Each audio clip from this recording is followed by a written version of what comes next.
Yes, Bedon Furniture tunapatikana Ubungo jijini Dar es Salaam. Tunakuletea hiyo hapo inaitwa kitchen cabinet.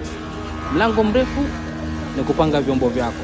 Pale unaweka plate yako ya umeme ama kama ni ya gesi unaweka hapo unyama kabisa.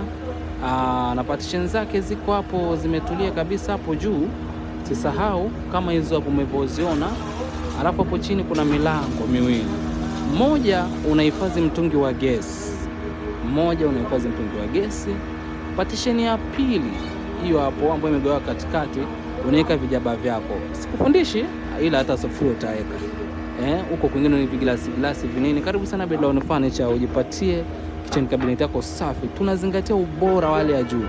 Rangi imetulia, finishing ya kwenda. Hakuna haja ya kuagiza vitu China. Kwanza ukileta cha mchina hapo dakika sifuri hapo kwa sisi wa Bongo tunaelewa mambo yetu. Kimesha yeyuka. Hiyo hapo sio kuogopa maji hakuna. Hiyo ni mbao tu. Bodies ambazo ni material ya mbao kabisa. Kwa hiyo karibu sana Bedon Furniture ujipatie kile chobora kabisa. Tunapatikana Ubungo.